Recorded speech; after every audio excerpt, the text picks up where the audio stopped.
Hello friends, ഏവർക്കും വിൻസ്പയറിൻ്റെ SCRT ക്ലാസ്സിലേക്ക് സ്വാഗതം. നമ്മളിന്ന് ഇന്ത്യൻ ഭരണഘടനയുമായി ബന്ധപ്പെട്ട 9ാം ക്ലാസ്സിലെ 8ാമത്തെ പാഠഭാഗമാണ് പഠിക്കാൻ പോകുന്നത്. അപ്പോൾ ഈ ഒരു പാഠഭാഗത്തിൻ്റെ ഒരു പ്രത്യേകതയുണ്ട്. 9ാം ക്ലാസ്സിലെ പാഠപുസ്തകം റിവൈസ് ചെയ്തതാണ്, പരിഷ്കരിച്ചതാണ്. ഇപ്പോൾ 2024 ഏറ്റവും പുതിയ SCRT പാഠപുസ്തകമാണ് നമ്മളിവിടെ പഠിക്കാൻ പോകുന്നത്. അപ്പോൾ മുൻകഴിഞ്ഞ വർഷങ്ങളിലുള്ള പാഠഭാഗത്തിൽ ചില മാറ്റങ്ങളൊക്കെ വരുത്തിയിട്ടുണ്ട്, അഡീഷണൽ ആയിട്ട് കുറച്ച് കാര്യങ്ങളൊക്കെ ആഡ് ചെയ്തിട്ടുണ്ട്. സോ നമുക്ക് സ്റ്റാർട്ട് ചെയ്യാം. പാഠത്തിൻ്റെ പേര് തിരഞ്ഞെടുപ്പും ജനാധിപത്യവും. അപ്പോൾ തിരഞ്ഞെടുപ്പിനെ കുറിച്ചുള്ളൊരു പാഠമാണ്. ഇവിടെ ഒരു വാർത്ത കൊടുത്തിട്ടുണ്ട്. ആദ്യ വോട്ടർ നെഗി ഇന്നും ബൂത്തിലേക്ക്. ആദ്യ വോട്ടർ നെഗി ഇന്ന് വീണ്ടും ബൂത്തിലേക്ക്. അപ്പോൾ വോട്ട് ചെയ്യാൻ വേണ്ടി ആദ്യത്തെ വോട്ടർ, ഇന്ത്യയുടെ ആദ്യത്തെ വോട്ടറായിട്ടുള്ള നെഗി എവിടേക്ക് പോവാണ്? ബൂത്തിലേക്ക് പോവാണ്. കിന്നാർ, ഹിമാചൽ പ്രദേശിലെ കിന്നാറിലെ കൽപ്പ പോളിംഗ് ബൂത്തിൽ ഒരു VIP വോട്ടറെ കാത്തിരിക്കുകയാണ്. ശ്യാം സരൺ നെഗി, അദ്ദേഹത്തിൻ്റെ പേര് ശ്യാം സരൺ നെഗി. അദ്ദേഹം മരണപ്പെട്ടിട്ടുണ്ട്. 97 വയസ്സുകാരനാണ്. അപ്പോൾ കഴിഞ്ഞ വർഷങ്ങളിലെങ്ങാണ്ടാണ് അദ്ദേഹം മരണപ്പെട്ടത്. 1951 ഒക്ടോബർ 25 അദ്ദേഹം രേഖപ്പെടുത്തിയ വോട്ടാണ് സ്വതന്ത്ര ഇന്ത്യയിലെ ആദ്യ വോട്ട്. അപ്പോൾ സ്വതന്ത്ര ഇന്ത്യയിലെ ആദ്യ വോട്ട് ഈ ഒരു ശ്യാം സരൺ നെഗിയുടെയാണ്. ശ്യാം സരൺ നെഗിയാണ് സ്വതന്ത്ര ഇന്ത്യയിൽ ആദ്യമായിട്ട് വോട്ട് ചെയ്തത്. വർഷം ഓർക്കുക, 1951 ഒക്ടോബർ 25. സ്വതന്ത്ര ഇന്ത്യയിലെ ആദ്യ തിരഞ്ഞെടുപ്പ് നടന്നത് 1952 52 ആദ്യത്തെ വോട്ട് നടക്കുന്നത്. പക്ഷെ ഇവിടെ നോക്കൂ, 1951 വർഷം പറഞ്ഞില്ലേ, അതിൻ്റെ കാരണം പറയാണ്. പക്ഷേ സമുദ്രനിരപ്പിൽ നിന്നും 2759 മീറ്റർ ഉയരത്തിൽ എപ്പോഴും മഞ്ഞ് വീണുകൊണ്ടിരിക്കുന്ന കിന്നാറിൽ, പ്രദേശം ഓർക്കുക, കിന്നാറിൽ 6 മാസം മുൻപ് തിരഞ്ഞെടുപ്പ് നടത്താൻ സർക്കാർ തീരുമാനിച്ചു.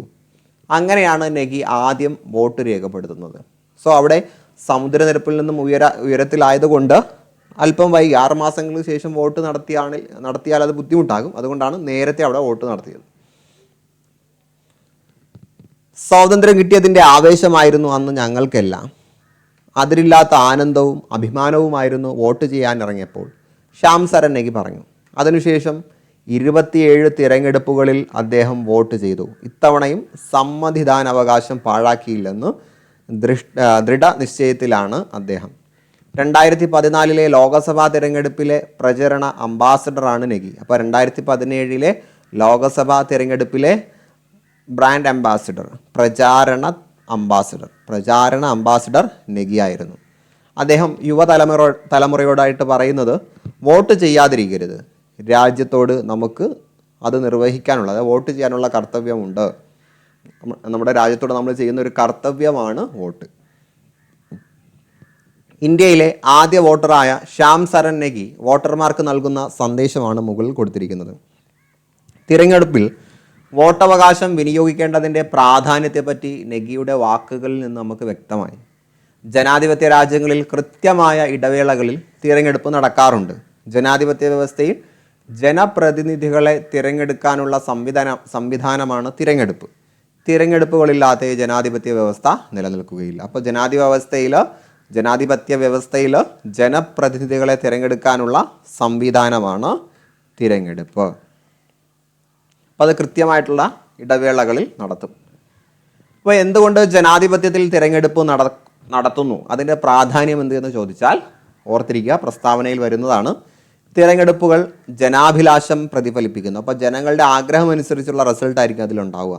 ജനങ്ങൾക്ക് ഇഷ്ടപ്പെട്ട ഭരണാധികാരികളെ തിരഞ്ഞെടുക്കാൻ സാധിക്കുന്നു. ജനങ്ങൾക്ക് ജനാധിപത്യ പ്രക്രിയയിൽ പങ്കെടുക്കുന്നതിനും പ്രതികരിക്കുന്നതിനും സാധിക്കുന്നു. ഭരണാധികാരികൾ ജനാഭിലാഷം അറിഞ്ഞ് പ്രവർത്തിക്കുന്നതിന് തിരഞ്ഞെടുപ്പ് കാരണമാകുന്നു. അപ്പോൾ ജനങ്ങൾ തിരഞ്ഞെടുക്കണമെങ്കിൽ, ജനങ്ങൾ വോട്ട് ചെയ്യണമെങ്കിൽ അവർക്ക് ഇഷ്ടമുള്ള കാര്യങ്ങൾ ജനാധിപത്യ നേതാക്കൾ ചെയ്യേണ്ടി വരും. അപ്പോൾ ജനങ്ങളുടെ അഭിലാഷം അറിഞ്ഞ് നേതാക്കന്മാർ പ്രവർത്തിക്കും. അതുപോലെ ജനങ്ങൾക്ക് ജനാധിപത്യ പ്രക്രിയയിൽ പങ്കെടുക്കാനും അവർക്ക് താല്പര്യമുള്ള ആളുകളെ തിരഞ്ഞെടുക്കാനും ഇത് കാരണമാകും.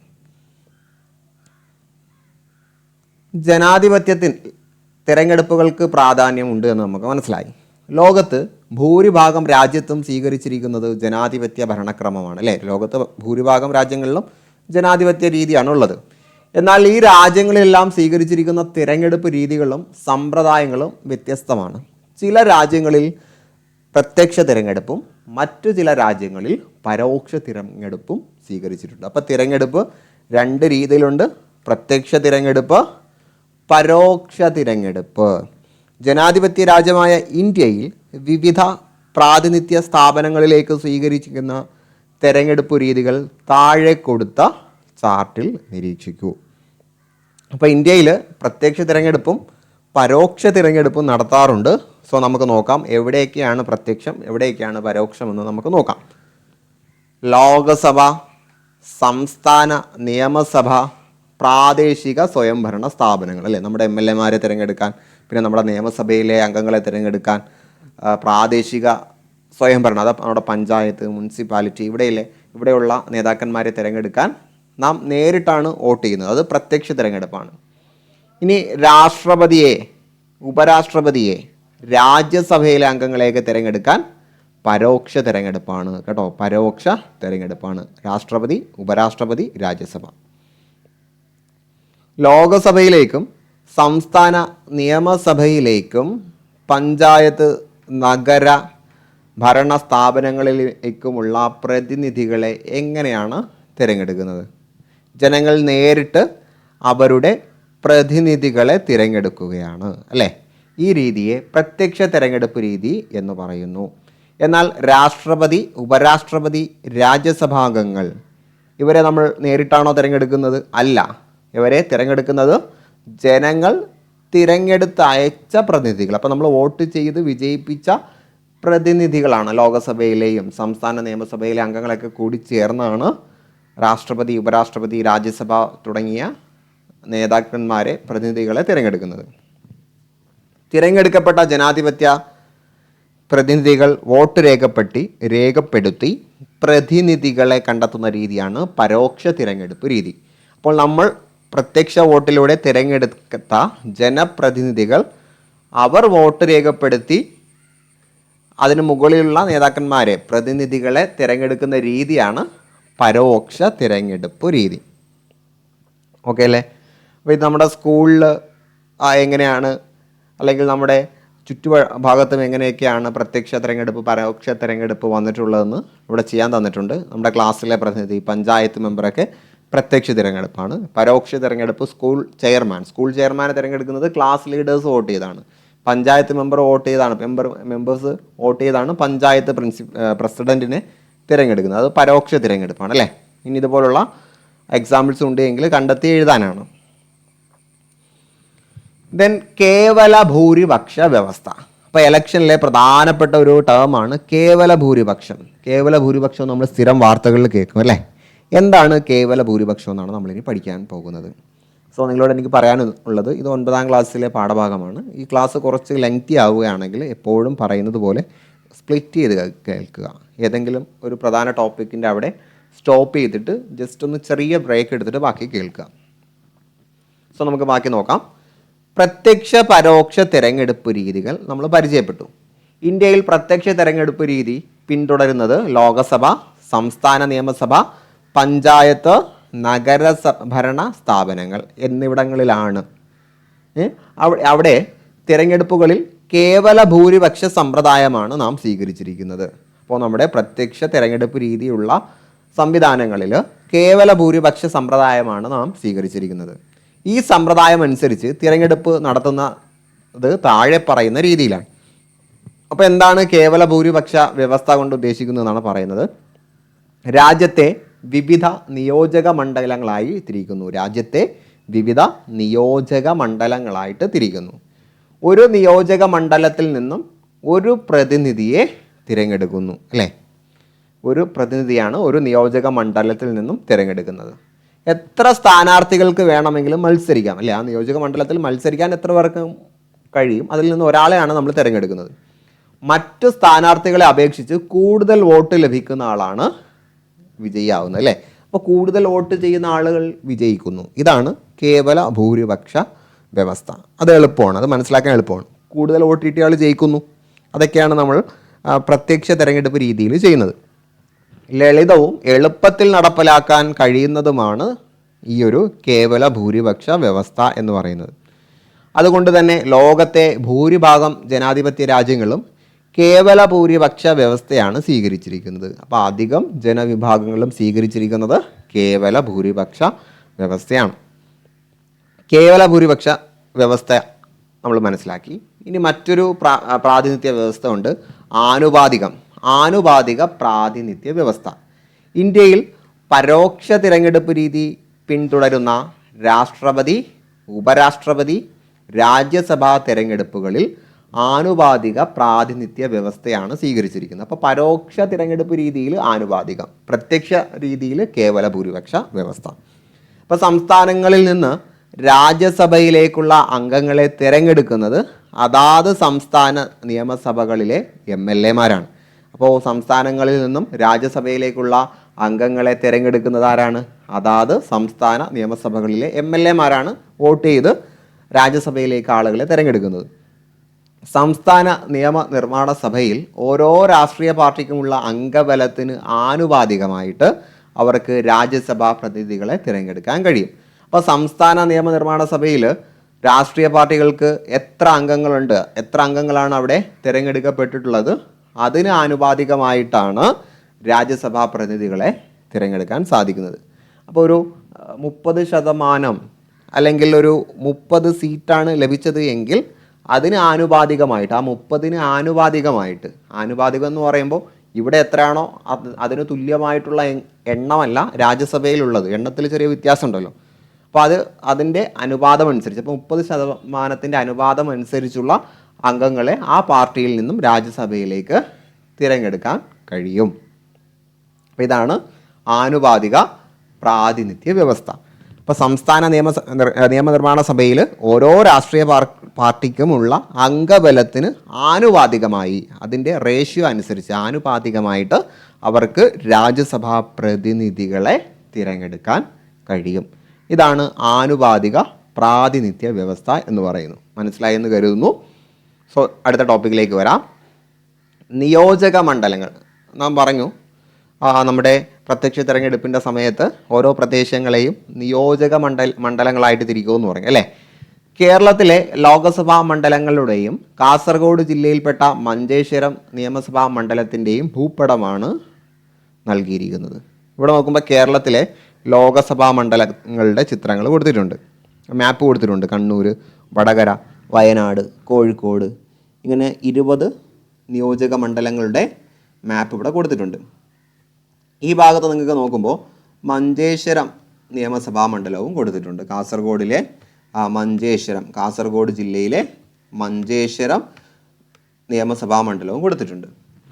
കേരളത്തിലെ ലോകസഭാ മണ്ഡലങ്ങളുടെയും കാസർഗോഡ് ജില്ലയിൽപ്പെട്ട മഞ്ചേശ്വരം നിയമസഭാ മണ്ഡലത്തിൻ്റെയും ഭൂപടമാണ് നൽകിയിരിക്കുന്നത്. നമ്മുടെ സംസ്ഥാനത്ത് നിന്ന് ലോകസഭയിലേക്ക് തിരഞ്ഞെടുക്കപ്പെടുന്ന MP-മാരും നിയമസഭയിലേക്ക് തിരഞ്ഞെടുക്കപ്പെടുന്ന MLA-മാരും ഒരേ മണ്ഡലത്തെയാണോ പ്രതിനിധീകരിക്കുന്നത്? അപ്പോൾ MLA-മാരും MP-മാരും വരുന്നത് ഒരേ നിയോജക മണ്ഡലത്തെയാണോ? അത് നമുക്കൊന്ന് ആലോചിച്ചാൽ തന്നെ മനസ്സിലാവും. വ്യത്യസ്ത മണ്ഡലങ്ങളായാണ് അവർ പ്രതിനിധീകരിക്കുന്നത്. കാരണം ലോകസഭാ തിരഞ്ഞെടുപ്പിലും അതേപോലെ നിയമസഭാ തിരഞ്ഞെടുപ്പിലും നമ്മുടെ ലോകസഭാ തിരഞ്ഞെടുപ്പിലും നിയമസഭാ തിരഞ്ഞെടുപ്പിലും ലോകസഭയിലാണ് MP-മാരുള്ളത്, ലോകസഭയിലാണ് MP-മാരുള്ളത്, നിയമസഭയിലാണ് MLA-മാരുള്ളത് അല്ലേ, നിയമസഭയിലാണ് MLA-മാരുള്ളത്. അപ്പോൾ അവരുടെ ഇലക്ഷൻ നടക്കുന്ന സമയത്ത് മണ്ഡലങ്ങളിൽ ചെറിയ വ്യത്യാസം ഉണ്ടാവും, ആ മണ്ഡലങ്ങളുടെ അതിർത്തികളിൽ ചെറിയ വ്യത്യാസം ഉണ്ടാവും. സോ വ്യത്യസ്ത മണ്ഡലങ്ങളെയാണ് അവർ പ്രതിനിധീകരിക്കുന്നത്. ജനപ്രതിനിധികളെ തിരഞ്ഞെടുക്കുന്നതിന് ഓരോ സംസ്ഥാനത്തെയും കേന്ദ്രഭരണ പ്രദേശത്തെയും ചെറിയ ഭൂപ്രദേശ മേഖലകളായിട്ട് തിരിച്ചിരിക്കുന്നു. അപ്പോൾ നമുക്ക് ഇലക്ഷൻ നടത്തുന്നതിന് വേണ്ടി സംസ്ഥാനത്തെയും കേന്ദ്രഭരണ പ്രദേശങ്ങളെയും ചെറിയ ഭൂപ്രദേശങ്ങളായിട്ട് തരംതിരിക്കുന്നുണ്ട്. ഇവകളെയാണ് നിയോജക മണ്ഡലങ്ങൾ എന്ന് പറയുന്നത്. എല്ലാ നിയോജക മണ്ഡലത്തിലും ഏകദേശം തുല്യ ജനസംഖ്യയാണ് ഉണ്ടാവുക. അപ്പോൾ ജനസംഖ്യ അടിസ്ഥാനത്തിലാണ്, അപ്പോൾ ആ ഒരു പ്രദേശത്തെ ജനസംഖ്യ നോക്കിയിട്ട് തുല്യ ജനസംഖ്യ വരുന്ന രീതിയിലാണ് സ്ഥലത്തെ വേർതിരിക്കുന്നത്. അപ്പോൾ നിയോജക മണ്ഡലങ്ങളിൽ വർഷങ്ങളനുസരിച്ച് വ്യത്യാസം വരാം. ജനസംഖ്യയിൽ കൂടുന്നതും കുറയുന്നതും അനുസരിച്ച് നിയോജക മണ്ഡലത്തിൽ വ്യത്യാസം വരാം. ലോകസഭാ തെരഞ്ഞെടുപ്പിന് വേണ്ടി നമ്മുടെ രാജ്യത്തെ ജനസംഖ്യാനുപാതത്തിൽ 543 നിയോജക മണ്ഡലങ്ങളാക്കി നിർമ്മിച്ചിരിക്കുന്നു. അപ്പോൾ ലോകസഭയിൽ 543 തിരഞ്ഞെടുക്കപ്പെട്ട അംഗങ്ങളാണുള്ളത് അല്ലേ. അതുകൊണ്ട് തന്നെ 543 നിയോജക മണ്ഡലങ്ങളായിട്ടാണ് തിരിച്ചിരിക്കുന്നത്. ഒരു നിയോജക മണ്ഡലത്തിൽ നിന്നും ഒരു പ്രതിനിധിയാണ് തിരഞ്ഞെടുക്കുന്നത്. അതുപോലെ ഓരോ സംസ്ഥാനത്തും ജനസംഖ്യാനുപാതത്തിൽ നിയമസഭാ മണ്ഡലങ്ങളുണ്ട്. കേരള സംസ്ഥാനത്ത് ഇപ്പോൾ 20 ലോകസഭാ മണ്ഡലങ്ങളും 140 നിയമസഭാ മണ്ഡലങ്ങളും ഉണ്ട്. അപ്പോൾ 20 ലോകസഭാ മണ്ഡലങ്ങളും 140 നിയമസഭാ മണ്ഡലങ്ങളുമാണുള്ളത്. അപ്പോൾ ഈ ക്ലാസ് നിങ്ങളുടെ കയ്യിൽ കിട്ടുന്ന സമയത്ത് ഇത് സെയിം തന്നെയാണോ നിങ്ങൾ ജസ്റ്റ് ഒന്ന് ചെക്ക് ചെയ്തിട്ട് കൺഫേം ചെയ്ത് കമൻറ്റ് ചെയ്യുക. അതിൽ ശരിയായിട്ടുള്ള ഉത്തരം ഞാൻ മെൻഷൻ ചെയ്യും. ദെൻ സംവരണ മണ്ഡലങ്ങൾ. ലോകസഭ നിയമസഭാ തെരഞ്ഞെടുപ്പുകളിൽ കേവല ഭൂരിപക്ഷ വ്യവസ്ഥ പിന്തുടരുന്നതിനാൽ പ്രബല വിഭാഗക്കാർ എല്ലാ മണ്ഡലങ്ങളിലും വിജയിക്കാൻ സാധ്യതയുണ്ട് അല്ലേ. ലോകസഭയിലും നിയമസഭയിലും തിരഞ്ഞെടുപ്പിൽ കേവല ഭൂരിപക്ഷ വ്യവസ്ഥയാണ് ഉള്ളത് അല്ലേ. അപ്പോൾ അവിടെ ഏറ്റവും കൂടുതലുള്ള ആളുകൾ എന്ത് ചെയ്യും? വിജയിക്കും. കാരണം ഏറ്റവും കൂടുതലുള്ള ആളുകൾ അവരുടെ നേതാവിനല്ലേ വോട്ട് ചെയ്യും. അപ്പോൾ അങ്ങനെ ഒരു പ്രശ്നം വരും.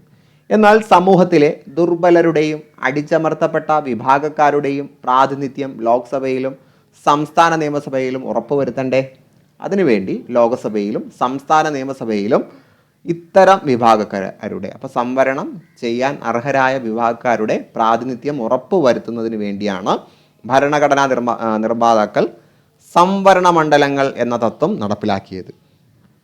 ഇത് പ്രകാരം ഇന്ത്യയിൽ പട്ടികജാതിക്കാർക്കും പട്ടികവർഗക്കാർക്കും ലോകസഭയിലും സംസ്ഥാന നിയമസഭയിലും തദ്ദേശ സ്വയംഭരണ സ്ഥാപനങ്ങളിലേക്കും ജനസംഖ്യാനുപാതികമായിട്ട് സീറ്റുകൾ സംവരണം ചെയ്യപ്പെട്ടിരിക്കുന്നു. അപ്പോൾ നിശ്ചിത മണ്ഡലങ്ങൾ അവിടെ പട്ടികജാതി അല്ലെങ്കിൽ പട്ടികവർഗത്തിൽപ്പെട്ട ആളുകളെ സ്ഥാനാർത്ഥികളായിട്ട് നിൽക്കാൻ പാടുള്ളൂ. അത് കമ്പൽസറിയാണ്. അപ്പോൾ സംവരണം ചെയ്ത മണ്ഡലങ്ങളിൽ ആ സമുദായത്തിൽപ്പെട്ട ആൾക്ക് മാത്രമേ മത്സരിക്കാൻ കഴിയൂ. എന്നാൽ എല്ലാ വിഭാഗം ജനങ്ങൾക്കും വോട്ട് ചെയ്യാൻ അവകാശം ഉണ്ടായിരിക്കും അല്ലേ. വോട്ട് ചെയ്യുന്ന സമയത്ത് ആരായിരിക്കും വോട്ട് ചെയ്യുക? അവിടെയുള്ള എല്ലാവരും വോട്ട് ചെയ്യും. ലോകസഭയിൽ 84 സീറ്റുകൾ പട്ടികജാതിക്കാർക്കും 47 സീറ്റുകൾ പട്ടികവർഗക്കാർക്കും ഇപ്പോൾ സംവരണം ചെയ്തിട്ടുണ്ട്.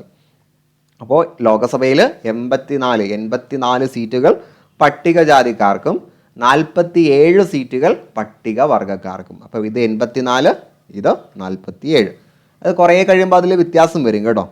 നിലവിൽ 84, 47 ഈ ഒരു സീറ്റുകളാണ് പട്ടികജാതി പട്ടികവർഗക്കാർക്ക് വേണ്ടി റിസർവ് ചെയ്തിട്ടുള്ളത്.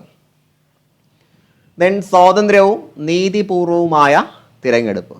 സ്വാതന്ത്ര്യവും നീതിപൂർവവുമായ തിരഞ്ഞെടുപ്പ് സംവിധാനം തിരഞ്ഞെടുപ്പുകളെ സുതാര്യവും നിഷ്പക്ഷവുമാക്കാൻ അനിവാര്യമാണ്. ഈ ലക്ഷ്യം മുൻനിർത്തി ഇന്ത്യൻ ഭരണഘടനയിൽ ഉൾക്കൊള്ളിച്ചിരിക്കുന്ന വ്യവസ്ഥകളാണ് സാർവത്രിക പ്രായപൂർത്തി വോട്ടവകാശം, തിരഞ്ഞെടുപ്പിൽ മത്സരിക്കാനുള്ള അവകാശം, സ്വതന്ത്ര തിരഞ്ഞെടുപ്പ് കമ്മീഷൻ. അപ്പോൾ നമ്മുടെ തിരഞ്ഞെടുപ്പ് സ്വാതന്ത്ര്യവും നീതിപൂർവവുമായി മാറാൻ 3 വ്യവസ്ഥകൾ മുന്നോട്ട് വെച്ചിട്ടുണ്ട്. ഒന്ന് സാർവത്രിക പ്രായപൂർത്തി വോട്ടവകാശം, എന്താ നമ്മൾ താഴെ പറയും. ദെൻ തിരഞ്ഞെടുപ്പിൽ മത്സരിക്കാനുള്ള അവകാശം, ദെൻ സ്വതന്ത്ര തിരഞ്ഞെടുപ്പ് കമ്മീഷൻ. എന്താണ് സാർവത്രിക പ്രായപൂർത്തി വോട്ടവകാശം? ഇവിടെ മുൻകാലത്തിലുള്ള ഒരു അറിയിപ്പ് ഉണ്ട്. 1905 തിരുവിതാംകൂർ ശ്രീമൂലം പ്രജാസഭ തിരഞ്ഞെടുപ്പുമായി ബന്ധപ്പെട്ട ഒരു അറിയിപ്പാണ്. ശ്രീമൂലം പ്രജാസഭ തിരഞ്ഞെടുപ്പിൽ വോട്ടവകാശത്തിന് അർഹരായവർ വാർഷിക ഭൂനികുതി 50 രൂപയിൽ കുറയാതെ അടയ്ക്കുന്നവർ, വാർഷിക വരുമാനം 2000 രൂപയിൽ കുറയാത്തവർ. അപ്പോൾ അവിടെ സമ്പത്തിൻ്റെ അടിസ്ഥാനത്തിലാണ് തിരുവിതാംകൂർ ശ്രീമൂലം പ്രജാസഭയിൽ തിരഞ്ഞെടുപ്പിന് അധികാരം അല്ലെങ്കിൽ അതിനുള്ള അർഹത കണക്കാക്കിയിരുന്നത്. സോ തന്നിരിക്കുന്ന അറിയിപ്പ് വായിച്ചപ്പോൾ നമുക്ക് എന്തൊക്കെ അവിടുന്ന് മനസ്സിലായി? അപ്പോൾ സമ്പത്തായിരുന്നു അവിടുത്തെ മാനദണ്ഡം. എന്നാൽ ഇന്ന് വോട്ടവകാശത്തിന് അതാണോ മാനദണ്ഡം? അല്ല അല്ലേ. നമ്മളെല്ലാം വോട്ട് ചെയ്യുന്നില്ലേ? ചിത്രം നിരീക്ഷിക്കൂ. രാജ്യത്തെ വോട്ടർമാർ വോട്ടവകാശം വിനിയോഗിക്കാൻ കാത്തു നിൽക്കുകയാണ്. വോട്ട് ചെയ്ത് പ്രതിനിധികളെ തിരഞ്ഞെടുക്കുന്നതിനുള്ള അവകാശമാണ് വോട്ടവകാശം. പ്രതിനിധികളെ തിരഞ്ഞെടുക്കുന്നവർക്ക് നമ്മൾ പറയുന്ന പേര് സമ്മതിദായകർ. അപ്പോൾ വോട്ട് ചെയ്യുന്ന ആളുകൾ, അതായത് നമ്മൾ വോട്ട് ചെയ്യുന്നവരാണ്. അപ്പോൾ നമുക്കുള്ള പേര് സമ്മതിദായകർ അഥവാ എലക്ടേഴ്സ് എന്നാണ്. ജനാധിപത്യ ഭരണക്രമത്തിൽ പൗരന്റെ പങ്കാളിത്തം ഉറപ്പുവരുത്തുന്നതിനുള്ള ഏറ്റവും നല്ല മാർഗമാണ് വോട്ടവകാശം. അപ്പോൾ ജനാധിപത്യ വ്യവസ്ഥയിൽ നമ്മുടെ പങ്കാളിത്തം ഉറപ്പാക്കുന്നത് വോട്ടവകാശത്തിലൂടെയാണ്. ഇന്ന് ഇന്ത്യയിൽ വോട്ടവകാശം സാർവത്രികമാണ്. അഥവാ ജാതി, മത, വർഗ, ഭാഷ, ലിംഗ, പ്രദേശ വ്യത്യാസങ്ങളില്ലാതെ പ്രായപൂർത്തിയായ എല്ലാവർക്കും തിരഞ്ഞെടുപ്പിൽ വോട്ട് ചെയ്യാനുള്ള അവകാശമാണ് സാർവത്രിക വോട്ടവകാശം. 18 വയസ്സായ എല്ലാവർക്കും ഇന്ത്യയിൽ വോട്ടവകാശത്തിന് അർഹതയുണ്ട്. അപ്പോൾ ഒരു വ്യത്യാസവുമില്ലാതെ പ്രായപൂർത്തിയായത്, അഥവാ ഇന്ത്യയിലെ കണക്കനുസരിച്ച് 18 വയസ്സ് പൂർത്തിയായ ആളുകൾക്കെല്ലാം വോട്ട് ചെയ്യാനുള്ള അവകാശമുണ്ട്. ഇതിനെയാണ് സാർവത്രിക പ്രായപൂർത്തി വോട്ടവകാശം എന്ന് പറയുന്നത്. പക്ഷേ ഇതിന് നമ്മൾ എന്ത് ചെയ്യണം? അതിനുവേണ്ടി രജിസ്റ്റർ ചെയ്യണം അല്ലേ? അപ്പോൾ എങ്ങനെയാണ് ഒരാൾ സമ്മതിദായക രജിസ്റ്ററിൽ ഉൾപ്പെടുവാൻ കഴിയുക? അതിന് നിർദ്ദിഷ്ടമായിട്ടുള്ള ഫോറമുണ്ട്. നിർദ്ദിഷ്ട ഫോറം 6 അപേക്ഷ നൽകണം. നിർദ്ദിഷ്ട ഫോറം, അത് ഫോറത്തിൻ്റെ നമ്പർ, ആ ഫോമിൻ്റെ നമ്പറാണ് 6. അപ്പോൾ ഫോം നമ്പർ 6 എന്ന ആപ്ലിക്കേഷനാണ് നമ്മൾ നൽകേണ്ടത്. ജനുവരി 1 18 വയസ്സ് പൂർത്തിയായിരിക്കണം. അപ്പോൾ നമ്മൾ ഏത് വർഷമാണോ അപ്ലൈ ചെയ്യുന്നത് ആ വർഷത്തിൽ ജനുവരി 1 നമ്മൾ 18 വയസ്സോ അല്ലെങ്കിൽ അതിന് മുകളിലായിരിക്കണം നമ്മുടെ പ്രായം. സമ്മതിദാന പ്രദേശത്ത് 6 മാസ കാലയളവിൽ താമസക്കാരനാവണം. അപ്പോൾ നമ്മൾ ഏത് പ്രദേശത്ത് അഡ്രസ്സ് വെച്ചാണോ കൊടുക്കുന്നത് അവിടെ ചുരുങ്ങിയത് 6 മാസ കാലയളവെങ്കിലും നമ്മൾ താമസിച്ചിരിക്കണം. ഓക്കെ അല്ലേ? ദെൻ സാർവത്രിക പ്രായപൂർത്തി വോട്ടവകാശം എന്താണെന്ന് പറയുകയാണ്. 1950 ജനുവരി 26 ഭരണഘടന നിലവിൽ വന്നു. അന്ന് മുതൽ തന്നെ സാർവത്രിക പ്രായപൂർത്തി വോട്ടവകാശം ഇവിടെയുണ്ട്. ഭരണഘടനാ അനുച്ഛേദം 326. അപ്പോൾ 3 × 2 അത് 6 അല്ലേ? 3 × 2 6. അപ്പോൾ 326. അപ്പോൾ അനുച്ഛേദം ആർട്ടിക്കിൾ 326 പ്രകാരമാണ് സാർവത്രിക പ്രായപൂർത്തി വോട്ടവകാശത്തെ പരാമർശിക്കുന്നത്. 1989 വരെ വോട്ടവകാശത്തിനുള്ള പ്രായം 21 വയസ്സായിരുന്നു. അപ്പോൾ 89 വരെ 89 വർഷം 1989 വർഷം വരെ 21 വയസ്സുള്ള ആളുകൾക്ക് വോട്ട് ചെയ്യാൻ സാധിച്ചിരുന്നുള്ളൂ. അതിനുശേഷം 61 ഭരണഘടനാ ഭേദഗതി PSC ചോദിച്ചിട്ടുള്ളതാണ്. ഏത് ഭേദഗതി പ്രകാരമാണ് വോട്ടിംഗ് പ്രായം 21 നിന്നും 18 മാറ്റിയത്? അപ്പോൾ 61 ഭരണഘടനാ ഭേദഗതി 61 ഭരണഘടനാ ഭേദഗതി പ്രകാരമാണ് വോട്ടിംഗ് പ്രായം 21 നിന്നും 18 മാറ്റുന്നത്. സോ ഇതാണ് സാർവത്രിക പ്രായപൂർത്തി വോട്ടവകാശം. ദെൻ മാറുന്ന വോട്ടിംഗ് രീതികൾ. കാലക്രമം അനുസരിച്ച് വോട്ടിംഗ് രീതികൾ മാറും. ആദ്യ പൊതു തിരഞ്ഞെടുപ്പ് കാലത്തെ വോട്ടിംഗ് രീതിയിൽ നിന്ന് പല മാറ്റങ്ങൾ ഇന്നുണ്ട്. ഓരോ സ്ഥാനാർത്ഥിയുടെയും പേരും തിരഞ്ഞെടുപ്പ് ചിഹ്നവും പ്രദർശിപ്പിച്ച പ്രത്യേക ബാലറ്റ് പെട്ടികൾ പോളിംഗ് ബൂത്തിൽ സജ്ജീകരിക്കുകയും സമ്മതിദായകർക്ക് ലഭിക്കുന്ന എഴുതാത്ത ബാലറ്റ് പേപ്പർ ഇഷ്ടമുള്ള സ്ഥാനാർത്ഥിയുടെ ബാലറ്റ് പെട്ടിയിൽ നിക്ഷേപിക്കുകയും ചെയ്യുന്ന വോട്ടിംഗ് രീതിയായിരുന്നു ആദ്യത്തെ 2 പൊതു തിരഞ്ഞെടുപ്പുകളിൽ. അപ്പോൾ ആ ബാലറ്റ് പേപ്പറിൻ്റെ എണ്ണം കണക്കാക്കിയിട്ട് വോട്ട് നിശ്ചയിക്കും. ഇപ്പോൾ ബ്ലാങ്ക് പേപ്പറാണ് കൊടുക്കുന്നത്. അപ്പോൾ ബോക്സ് നോക്കിയിട്ട് തൻ്റെ സ്ഥാനാർത്ഥിയുടെ പേരും ചിഹ്നമുള്ള ബോക്സിനകത്ത് പേപ്പർ ഇടുന്ന രീതിയായിരുന്നു ആദ്യം.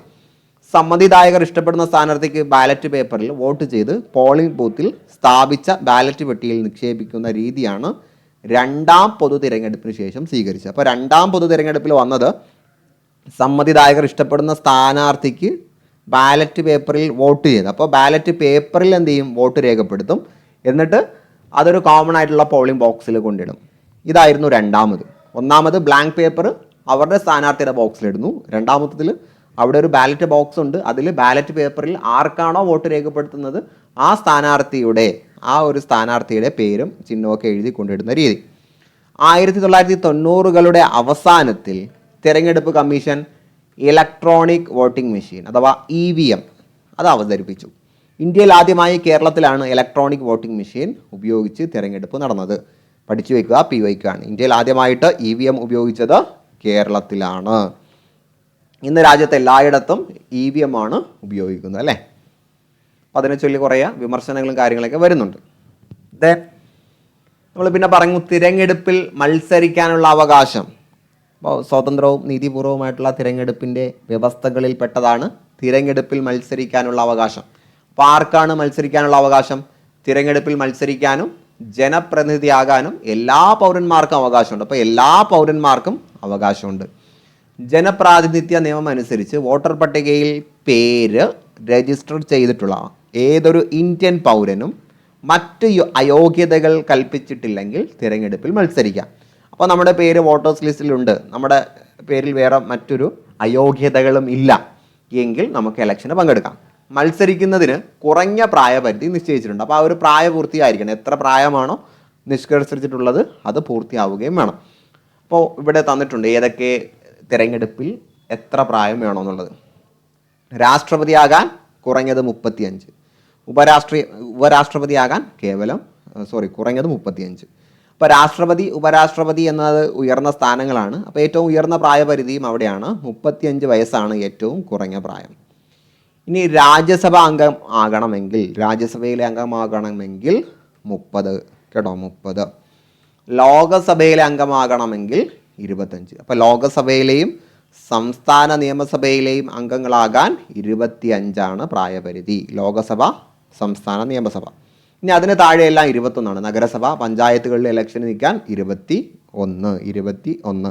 അപ്പോൾ രാഷ്ട്രപതി ഉപരാഷ്ട്രപതിക്ക് ഏറ്റവും ഉയർന്ന പ്രായം 35. ഏറ്റവും ഉയർന്ന പ്രായമാണ് അവിടെ മിനിമം പ്രായമായിട്ട് വെച്ചിരിക്കുന്നത്. അത് 35 വയസ്സാണ്. രാജ്യസഭയിൽ 30. ലോകസഭയിലും സംസ്ഥാന നിയമസഭയിലും 25. ലോകസഭയിലും സംസ്ഥാന നിയമസഭയിലും 25. നഗരസഭ പഞ്ചായത്തുകളിൽ 21. ഓക്കെ അല്ലേ?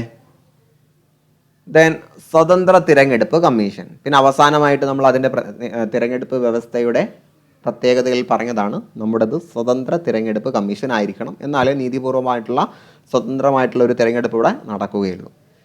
ജനാധിപത്യം ഫലപ്രദമാകണമെങ്കിൽ തിരഞ്ഞെടുപ്പുകൾ സ്വതന്ത്രവും നിഷ്പക്ഷവുമായിരിക്കണം. ഇത് സാധ്യമാകണമെങ്കിൽ തിരഞ്ഞെടുപ്പ് കമ്മീഷൻ ഒരു സ്വതന്ത്ര സ്ഥാപനമായിരിക്കണം. അപ്പോൾ തിരഞ്ഞെടുപ്പ് കമ്മീഷൻ ഒരു സ്വതന്ത്ര സ്ഥാപനമാണ്. ഇന്ത്യൻ ഭരണഘടന ഒരു സ്വതന്ത്ര തിരഞ്ഞെടുപ്പ് കമ്മീഷന് രൂപം നൽകിയിട്ടുണ്ട്. ഇന്ത്യൻ തിരഞ്ഞെടുപ്പ് കമ്മീഷൻ ഇപ്പോൾ 3 പേർ അടങ്ങുന്ന ഒരു സമിതിയാണ്. അപ്പോൾ 3 പേർ അടങ്ങുന്ന ഒരു 3 അംഗ സമിതിയാണ് തിരഞ്ഞെടുപ്പ് കമ്മീഷൻ. PYQ ആണ് കേട്ടോ, ഒരു 3 അംഗ സംഖ്യമാണ്. ഒരു മുഖ്യ തിരഞ്ഞെടുപ്പ് കമ്മീഷണറും മറ്റ് 2 കമ്മീഷണർമാരും. അപ്പോൾ ഒരാൾ ചീഫ് ഇലക്ഷൻ കമ്മീഷണർ ആയിരിക്കും, മറ്റ് 2 പേര് കമ്മീഷണർമാർ. ഇവരെ നിയമിക്കുന്നത് രാഷ്ട്രപതിയാണ്. തിരഞ്ഞെടുപ്പ് കമ്മീഷണറെ സഹായിക്കുന്നതിനായി എല്ലാ സംസ്ഥാനങ്ങളിലും മുഖ്യ തിരഞ്ഞെടുപ്പ് ഉദ്യോഗസ്ഥരുണ്ട്. അപ്പോൾ ഇവരാണ് അതിലെ മെമ്പേഴ്സ്, സ്ഥിരം മെമ്പേഴ്സ് അവരാണ്. പിന്നീട് ഇവരെ സഹായിക്കുന്നതിന് വേണ്ടി എല്ലാ സംസ്ഥാനങ്ങളിലും മുഖ്യ തിരഞ്ഞെടുപ്പ് ഉദ്യോഗസ്ഥരുണ്ട്. തിരഞ്ഞെടുപ്പ് നടത്താൻ വിപുലമായ ഉദ്യോഗസ്ഥ വൃന്ദം തിരഞ്ഞെടുപ്പ് കമ്മീഷനില്ല. അപ്പോൾ തിരഞ്ഞെടുപ്പ് കമ്മീഷൻ്റെ കീഴിൽ നേരിട്ട് ഉദ്യോഗസ്ഥ വൃന്ദമൊന്നുമില്ല. ആവശ്യം വരുന്ന സന്ദർഭങ്ങളിൽ കേന്ദ്ര സംസ്ഥാന ഗവൺമെൻറ് ഉദ്യോഗസ്ഥരെ തിരഞ്ഞെടുപ്പ് ജോലികളിൽ നിയമിക്കുന്നു. അപ്പോൾ അവിടെ സംസ്ഥാന അല്ലെങ്കിൽ കേന്ദ്ര സർക്കാരിൻ്റെ ഉദ്യോഗസ്ഥരുണ്ടാവും. വിവിധ ഓഫീസുകളിൽ വർക്ക് ചെയ്യുന്ന ഉദ്യോഗസ്ഥർ, അവരാണ് ഇലക്ഷൻ നടക്കുന്ന സമയത്ത് ആവശ്യാനുസരണം ആ ഡ്യൂട്ടീസ് ചെയ്യുന്നത്. രാഷ്ട്രപതി, ഉപരാഷ്ട്രപതി, രാജ്യസഭ, ലോകസഭ, സംസ്ഥാന നിയമസഭാ തിരഞ്ഞെടുപ്പുകൾ ഇവയെല്ലാം നടത്തുന്നത് ഇന്ത്യൻ തിരഞ്ഞെടുപ്പ് കമ്മീഷനാണ്. അപ്പോൾ ഇന്ത്യൻ തിരഞ്ഞെടുപ്പ് കമ്മീഷൻ്റെ ഡ്യൂട്ടി എന്താണ്? രാഷ്ട്രപതി, ഉപരാഷ്ട്രപതി, രാജ്യസഭ, ലോകസഭ, സംസ്ഥാന നിയമസഭാ തിരഞ്ഞെടുപ്പുകൾ നടത്തുക. അപ്പോൾ ഇതാണ് നമ്മുടെ ആദ്യത്തെ തിരഞ്ഞെടുപ്പ് കമ്മീഷണറായിട്ടുള്ള സുകുമാർ സെൻ. PYQ ആണ് നമ്മുടെ ആദ്യത്തെ തിരഞ്ഞെടുപ്പ് കമ്മീഷണർ, സുകുമാർ സെൻ ആണ്. ഇത് ഇന്ത്യൻ തിരഞ്ഞെടുപ്പ് കമ്മീഷൻ്റെ ആസ്ഥാനമാണ് ഇവിടെ ചിത്രത്തിൽ കൊടുത്തിരിക്കുന്നത്. ദെൻ ഇവിടെ തിരഞ്ഞെടുപ്പുമായിട്ട് ബന്ധപ്പെട്ട കുറേ പത്രക്കട്ടിങ്ങൾ കൊടുത്തിട്ടുണ്ട്. രാജ്യം തിരഞ്ഞെടുപ്പ് ചൂടിലേക്ക് നാമനിർദ്ദേശ പത്രിക സമർപ്പണം നാളെ മുതൽ. തിരഞ്ഞെടുപ്പ് ഉദ്യോഗസ്ഥർക്കുള്ള 2ാം ഘട്ട പരിശീലനം ആരംഭിച്ചു. ലോക്സഭാ തിരഞ്ഞെടുപ്പ് ഏപ്രിൽ മധ്യത്തോടെ തിരഞ്ഞെടുപ്പ് തീയതികൾ പിന്നീട് പ്രഖ്യാപിക്കും. തിരഞ്ഞെടുപ്പിൽ അക്രമം, പോളിംഗ് ബൂത്ത് വീണ്ടും നടത്തും. അല്ലെങ്കിൽ പോളിംഗ് വീണ്ടും നടത്തും. ലോക്സഭാ തെരഞ്ഞെടുപ്പിൽ വിജ്ഞാപനമായി പെരുമാറ്റച്ചട്ടം നിലവിൽ വന്നു. 16ാം ലോക്സഭാ തിരഞ്ഞെടുപ്പിൽ കരട് വോട്ടർ പട്ടിക പ്രസിദ്ധീകരിച്ചു. സംസ്ഥാനത്ത് 8 ലക്ഷം പുതിയ വോട്ടർമാർ. അപ്പോൾ ഇവിടെ തന്നിരിക്കുന്ന കൊളാഷ് ശ്രദ്ധിക്കൂ. തിരഞ്ഞെടുപ്പ് കമ്മീഷൻ നടത്തുന്ന വിവിധ പ്രവർത്തനങ്ങളെക്കുറിച്ചുള്ള സൂചനകളാണിത്. ഇവ പരിശോധിച്ച് എന്തൊക്കെയാണ് ആ പ്രക്രിയ എന്ന് നമുക്ക് നോക്കാം. അപ്പോൾ തിരഞ്ഞെടുപ്പ് കണ്ടെത്തലുകൾ താഴെ കൊടുത്ത തിരഞ്ഞെടുപ്പ് കമ്മീഷൻ്റെ ചുമതലകളുമായി ബന്ധപ്പെട്ട് നമുക്ക് വിശകലനം ചെയ്യാം. സോ നമ്മളിവിടെ തിരഞ്ഞെടുപ്പ് കമ്മീഷനെ കുറിച്ച് മൊത്തത്തിൽ പറഞ്ഞു. ഇനി സംസ്ഥാന തലത്തിൽ സംസ്ഥാന തിരഞ്ഞെടുപ്പ് കമ്മീഷനുണ്ട്. പഞ്ചായത്ത് നഗരസഭ സ്ഥാപനങ്ങളിലെ തിരഞ്ഞെടുപ്പിന് സംസ്ഥാന നേതൃത്വം വഹിക്കുന്നത് സംസ്ഥാന തിരഞ്ഞെടുപ്പ് കമ്മീഷനാണ്. നമ്മൾ നേരത്തെ പറഞ്ഞ 3 അംഗ കമ്മീഷൻ, അത് ലോക്സഭ, രാജ്യസഭ, രാഷ്ട്രപതി, രാഷ്ട്രപതി, സംസ്ഥാന നിയമസഭ എന്നിവിടങ്ങളിലെ ഇലക്ഷനാണ് കണ്ടക്ട് ചെയ്യുന്നത്. അവിടെ നമ്മൾ ആരുടെ പേര് പറഞ്ഞില്ല, പഞ്ചായത്ത് നഗരസഭകളുടെ പേര് പറഞ്ഞില്ല. അവകളിലെ ഇലക്ഷൻ നടത്തുന്നത് സംസ്ഥാന തിരഞ്ഞെടുപ്പ് കമ്മീഷനാണ്. 73, 74 ഭരണഘടന ഭേദഗതിയിലൂടെ എല്ലാ സംസ്ഥാനങ്ങളിലും സംസ്ഥാന തിരഞ്ഞെടുപ്പ് കമ്മീഷൻ രൂപീകരിക്കുകയുണ്ടായി. അപ്പോൾ സംസ്ഥാന തലത്തിൽ സംസ്ഥാന തിരഞ്ഞെടുപ്പ് കമ്മീഷനുണ്ട്. അത് നിലവിൽ വന്നത് 73, 74 ഭരണഘടനാ ഭേദഗതി പ്രകാരമാണ്. പഠിച്ചു വെക്കുക. 73, 74 ഭരണഘടനാ ഭേദഗതി പ്രകാരം സംസ്ഥാന തലത്തിൽ തിരഞ്ഞെടുപ്പ് കമ്മീഷനുകൾ നിലവിൽ വന്നു. തിരഞ്ഞെടുപ്പ് കമ്മീഷന്റെ ചുമതലകൾ നമുക്ക് നോക്കാം. തിരഞ്ഞെടുപ്പിന് മേൽനോട്ടം വഹിക്കുക, അതെന്തായാലും ഉണ്ടാവും. നേതൃത്വം വഹിക്കുന്നത് അവരാണ്. ഈ വോട്ടർ പട്ടിക തയ്യാറാക്കേണ്ടത് തിരഞ്ഞെടുപ്പ് കമ്മീഷന്റെ ചുമതലയാണ്. തിരഞ്ഞെടുപ്പ് പ്രക്രിയയുടെ വിവിധ ഘട്ടങ്ങളുടെ തീയതി പ്രഖ്യാപിക്കുക, അപ്പോൾ ഡേറ്റ് ഒക്കെ ഫിക്സ് ചെയ്യുന്നത് തിരഞ്ഞെടുപ്പ് കമ്മീഷനാണ്. തിരഞ്ഞെടുപ്പ് ചിഹ്നങ്ങൾ അനുവദിക്കുന്നത് കമ്മീഷനാണ്. പെരുമാറ്റച്ചട്ടം എന്തൊക്കെയാണ് പാലിക്കേണ്ട രീതികൾ, ആ നിയമവും കാര്യങ്ങളൊക്കെ മുന്നോട്ട് വയ്ക്കുന്നത് തിരഞ്ഞെടുപ്പ് കമ്മീഷനാണ്. തിരഞ്ഞെടുപ്പ് ഉദ്യോഗസ്ഥരുടെ നിയമനവും പരിശീലനവും, അപ്പോൾ തിരഞ്ഞെടുപ്പ് ഉദ്യോഗസ്ഥരെ നിയമിക്കുന്നതും പരിശീലിപ്പിക്കുന്നതും ഈ ഒരു കമ്മീഷനാണ്, തിരഞ്ഞെടുപ്പ് കമ്മീഷനാണ്. അപ്പോൾ അത് സർക്കാർ ഉദ്യോഗസ്ഥരെ തന്നെയാണ്. അപ്പോൾ അവരെ ഇതിനു വേണ്ടിയുള്ള ട്രെയിനിങ് കൊടുത്താലല്ലോ ആണല്ലോ പ്രോപ്പറായിട്ട് അവർക്കത് ചെയ്യാൻ കഴിയാം. വോട്ടെണ്ണൽ, ഫലപ്രഖ്യാപനം, ഇതൊക്കെ ചെയ്യുന്നത് തിരഞ്ഞെടുപ്പ് കമ്മീഷനാണ്. തിരഞ്ഞെടുപ്പിൻ്റെ കണക്കുകൾ പരിശോധിക്കുന്നതും തിരഞ്ഞെടുപ്പ് കമ്മീഷനാണ്. അപ്പോൾ ഈ തിരഞ്ഞെടുപ്പ് കമ്മീഷൻ്റെ ചുമതലകളിൽ പെട്ടത് ഏത് എന്ന് കൃത്യമായിട്ട് പഠിച്ചു വെക്കുക. ഇത് നമുക്ക് കൺഫ്യൂഷൻ ഉണ്ടാക്കുന്ന കാര്യങ്ങളൊന്നും ഇല്ല ഇതിനകത്ത്. നന്നായിട്ടൊന്ന് വായിച്ചു വെച്ചിരുന്നാൽ മതി. ഇന്ത്യയിലെ തിരഞ്ഞെടുപ്പ് പ്രക്രിയയിലെ അനഭിലഷണീയ പ്രവണതകൾ, അഥവാ അത്ര നല്ലതല്ലാത്ത ചില പ്രവണതകളുണ്ട്. അതെന്തൊക്കെയാണെന്ന് നമുക്ക് നോക്കാം. തിരഞ്ഞെടുപ്പ് പ്രക്രിയ സ്വതന്ത്രവും നീതിപൂർവമാക്കാനായിട്ട് നമ്മൾ സ്വീകരിച്ച നടപടികളെക്കുറിച്ച് പറയും. ഒരു തിരഞ്ഞെടുപ്പ് സമ്പ്രദായത്തിനും പൂർണ്ണമായും ന്യൂനതകളിൽ നിന്ന് മുക്തമായിരിക്കാൻ സാധ്യമല്ല. ഏതൊരു വ്യവസ്ഥയിലും ന്യൂനത ഉണ്ടാവും. അതേപോലെ തിരഞ്ഞെടുപ്പ് വ്യവസ്ഥയിലും ന്യൂനതയുണ്ട്. ഇന്ത്യൻ തിരഞ്ഞെടുപ്പ് പ്രക്രിയയിലും ചില അനഭിലഷണീയ പ്രവണതകളുണ്ട്. അത് താഴെ കൊടുക്കുകയാണ്. ഒന്ന്, പണത്തിൻ്റെ സ്വാധീനം, അല്ലേ? പണത്തിൻ്റെ സ്വാധീനം. തിരഞ്ഞെടുപ്പിൽ വോട്ടർമാരെ പണം കൊടുത്ത് സ്വാധീനിക്കുന്നു. തിരഞ്ഞെടുപ്പ് പ്രചാരണ പ്രവർത്തനത്തിന് രാഷ്ട്രീയ പാർട്ടികൾ അമിതമായി പണം ചിലവഴിക്കുന്നു. ഒന്നും പറയേണ്ട ആവശ്യമില്ല, നമ്മൾ നിരന്തരം കാണുന്ന സംഗതികളാണ്. തിരഞ്ഞെടുപ്പിനനുബന്ധിച്ച് അതിക്രമങ്ങൾ നടക്കുന്നു, അല്ലെ? ഇലക്ഷൻ വരുന്ന സമയത്ത് കുറേ പ്രശ്നങ്ങളും ആക്രമണങ്ങളൊക്കെ ഉണ്ടാകാറുണ്ട്. അപ്പോൾ പോളിംഗ് ദിനത്തിൽ ഉണ്ടാകുന്ന അതിക്രമങ്ങൾ, അതൊക്കെ നേരത്തെ പത്രക്കട്ടിങ്ങിൽ പറഞ്ഞു. തിരഞ്ഞെടുപ്പിലെ കള്ളവോട്ട്, ബൂത്ത് പിടുത്തം, അല്ലെ? ബൂത്ത് പിടുത്തം, ഇതൊക്കെ അതിക്രമങ്ങളിൽ പെടുന്നു. ജാതി മത വിഭാഗങ്ങളുടെ സ്വാധീനം, അല്ലെ? ഇന്നും ജാതി വ്യവസ്ഥ, മതങ്ങളുടെ സ്വാധീനമൊക്കെ ഉണ്ട്. അപ്പോൾ സ്ഥാനാർത്ഥി നിർണയത്തിൽ ജാതി മത പരിഗണനകൾ സ്വാധീനം ചെലുത്തുന്നു. സ്വന്തം ജാതി അല്ലെങ്കിൽ മതം നോക്കി വോട്ട് ചെയ്യുന്ന പ്രവണതകളുണ്ട്. അതൊക്കെ കുറേയൊക്കെ മാറി വരികയാണല്ലേ. സ്ത്രീകളുടെ പ്രാതിനിധ്യം കുറവ്, പുരുഷാധിപത്യമാണ് കൂടുതൽ, അല്ലേ? സ്ഥാനാർത്ഥി നിർണയത്തിൽ സ്ത്രീകൾക്ക് അർഹമായ പരിഗണന ലഭിക്കുന്നില്ല. പാർലമെന്റിലും നിയമസഭകളിലും സ്ത്രീകൾക്ക് പ്രാതിനിധ്യം കുറവാണ്. അത് എല്ലാ മേഖലയിലും ഉള്ള ഒരു പ്രശ്നമാണ്. തിരഞ്ഞെടുപ്പ് പരിഷ്കാരങ്ങൾ, തിരഞ്ഞെടുപ്പിൽ വന്ന ചില മാറ്റങ്ങൾ. തിരഞ്ഞെടുപ്പ് പ്രക്രിയയിലെ ന്യൂനതകളാണ് തിരഞ്ഞെടുപ്പ് പരിഷ്കാരങ്ങൾ അനിവാര്യമാക്കിയത്. അപ്പം നേരത്തെ മുകളിൽ പറഞ്ഞ ആ ന്യൂനത ഉണ്ടല്ലോ, അത് പരിഹരിക്കുന്നതിന് വേണ്ടിയാണ് പരിഷ്കാരങ്ങൾ വരുന്നത്. അപ്പോൾ അതെങ്ങനെയാണ് പരിഷ്കരിക്കുന്നത്? തിരഞ്ഞെടുപ്പ് സമ്പ്രദായത്തിലെ ന്യൂനതകൾ പരിഹരിക്കുന്നതിന് വേണ്ടി തിരഞ്ഞെടുപ്പ് കമ്മീഷൻ നടപ്പിലാക്കിയ ചില പരിഷ്കാരങ്ങളാണ്. ഒന്ന്, സമ്മതിദായകരുടെ ഫോട്ടോ പതിച്ച തിരിച്ചറിയൽ കാർഡ് ഏർപ്പെടുത്തി. അപ്പോൾ കള്ളവോട്ടിനെയൊക്കെ തടയുന്നതിന് വേണ്ടി ഫോട്ടോ പതിച്ച തിരിച്ചറിയൽ കാർഡ് കൊണ്ടുവന്നു. സ്ഥാനാർത്ഥികളുടെ തിരഞ്ഞെടുപ്പ് ചിലവിന് പരിധി നിശ്ചയിച്ചു, അമിതമായിട്ട് പണം ചിലവാക്കാതിരിക്കുന്നതിന് വേണ്ടി.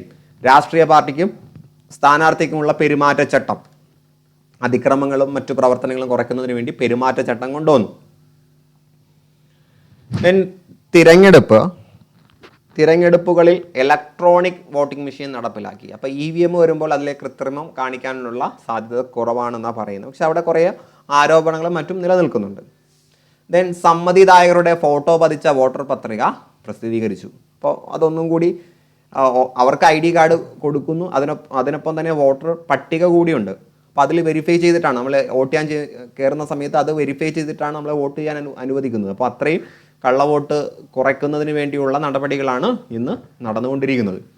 ദെൻ നിഷേധ വോട്ട് സമ്പ്രദായം നടപ്പിലാക്കി. നോട്ട അല്ലേ, നമുക്ക് ആരെയും താല്പര്യമില്ല, സ്ഥാനാർത്ഥികൾ ആരെയും താല്പര്യമില്ലെങ്കിൽ നമുക്ക് നിഷേധ വോട്ട് ചെയ്യാം. അപ്പോൾ അത് പരമാവധി ആളുകൾ വോട്ട് ചെയ്യുന്നതിന് വേണ്ടിയാണ്. എനിക്ക് ആരെയും താല്പര്യമില്ല എന്ന് കരുതി വോട്ട് ചെയ്യാതിരിക്കണ്ട എന്നുള്ളൊരു ഉദ്ദേശത്തിൽ. അത് സ്ഥാനാർത്ഥികൾക്കും ഒരു താക്കീതാണ് അല്ലേ, ഇങ്ങനെയും ഒരു അവകാശം ജനങ്ങൾക്കുണ്ട് എന്നുള്ളത് സ്ഥാനാർത്ഥികൾക്കുള്ള ഒരു താക്കീത് കൂടിയാണ്. ദെൻ ബാലറ്റിൽ സ്ഥാനാർത്ഥികളുടെ ചിത്രം ഉൾപ്പെടുത്തി. ഇനി എഴുത്ത്, വായന അല്ലെങ്കിൽ കാഴ്ച പ്രശ്നങ്ങൾ ഇതൊക്കെ കൊണ്ട് പിഴച്ചു പോകണ്ടെന്ന് കരുതി, പിഴവ് സംഭവിക്കണ്ട എന്ന് കരുതി എന്ത് ചെയ്തു, ബാലറ്റിൽ സ്ഥാനാർത്ഥികളുടെ ചിത്രം ഉൾപ്പെടുത്തി. അപ്പോൾ പരമാവധി കാര്യങ്ങൾ ചെയ്യാണ് എലക്ഷൻ അത് ബുദ്ധിമുട്ടാകാതിരിക്കുന്നതിന് വേണ്ടി, തെറ്റായിട്ടുള്ള എലക്ഷൻ അല്ലെങ്കിൽ വോട്ട് ചെയ്യൽ തെറ്റിപ്പോകാതിരിക്കുന്നതിന് വേണ്ടി, അസാധുവാകാതിരിക്കുന്നതിന് വേണ്ടിയുള്ള വിവിധ തരത്തിലുള്ള പ്രവർത്തനങ്ങൾ നടന്നു വരും. സോ നമ്മളിവിടെ നിഷേധ വോട്ട് എന്നൊരു ടേം പറയും അല്ലേ, നോട്ട. തിരഞ്ഞെടുപ്പിൽ മത്സരിക്കുന്ന എല്ലാ സ്ഥാനാർത്ഥികളെയും തിരസ്കരിക്കാൻ വോട്ടർമാർക്ക് അവകാശം നൽകുന്ന നിഷേധ വോട്ട് ഇന്ത്യയിൽ നടപ്പിലാക്കി. അപ്പോൾ ആരെയും താല്പര്യമില്ല, എല്ലാവരെയും നിഷേധിക്കുന്നു എന്നാണ് എൻ്റെ അർത്ഥം. ഇലക്ട്രോണിക് വോട്ടിംഗ് മെഷീനിൽ സ്ഥാനാർത്ഥികളുടെ പേരിന് അവസാനമായിട്ട് ഏറ്റവും അവസാനം നോട്ട എന്നൊരു ബട്ടണുണ്ട്. അതിൻ്റെ ഫുൾ ഫോം പഠിക്കുക, none of the above. NOTA എന്ന് പറഞ്ഞാൽ നൺ ഓഫ് ദ എബോവ് എന്നതിൻ്റെ ഷോർട്ട് ഫോമാണ്. അതിൽ ക്ലിക്ക് ചെയ്താൽ അത് നിഷേധ വോട്ടായി. ഇനി ബാലറ്റ് പേപ്പറിൽ സ്ഥാനാർത്ഥിയുടെ ചിത്രം. ബാലറ്റ് പേപ്പറിൽ സ്ഥാനാർത്ഥിയുടെ പേരിനും ചിഹ്നത്തിനുമൊപ്പം ചിത്രം കൂടി പ്രദർശിപ്പിക്കാൻ തിരഞ്ഞെടുപ്പ് കമ്മീഷൻ തീരുമാനിച്ചു. സ്ഥാനാർത്ഥികൾക്കെതിരെ അതേ പേരുള്ള അപരന്മാർ വ്യാപകമായതിനെ തുടർന്നാണ് തിരഞ്ഞെടുപ്പ് കമ്മീഷൻ ഇങ്ങനെ തീരുമാനിച്ചത് അല്ലേ. സെയിം പേരായിരിക്കും, ഇനീഷ്യലിലെ മാറ്റമോ അല്ലെങ്കിൽ അങ്ങനെ എന്തെങ്കിലും ഒരു സമാനതയുള്ള സ്ഥാനാർത്ഥികളെ നിന്നുകൊണ്ട് എതിർ സ്ഥാനാർത്ഥിയുടെ വോട്ട് കുറയ്ക്കാനുള്ള ഒരു നീക്കങ്ങളൊക്കെ നടക്കാറുണ്ട്. അപ്പോൾ അതിനെ ചെറുത്ത് നിർത്താൻ വേണ്ടിയാണ് സ്ഥാനാർത്ഥിയുടെ ഫോട്ടോ സഹിതമുള്ള പേപ്പറുകൾ കൊടുക്കുന്നത്. നിരക്ഷരരായ വോട്ടർമാർക്ക് പോലും അവരുടെ വോട്ടവകാശം ശരിയായി വിനിയോഗിക്കാൻ കഴിയും. അപ്പോൾ നമ്മുടെ EVMലൊക്കെ സ്ഥാനാർത്ഥിയുടെ ചിത്രങ്ങളൊക്കെ വരുന്നത് അതുകൊണ്ടാണ്, ബാലറ്റ് പേപ്പറിലൊക്കെ അങ്ങനെ വരുന്നത് അതുകൊണ്ടാണ്.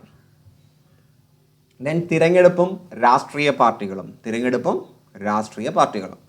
ഇന്ത്യയിൽ നിരവധി രാഷ്ട്രീയ പാർട്ടികൾ പ്രവർത്തിക്കുന്നുണ്ട്.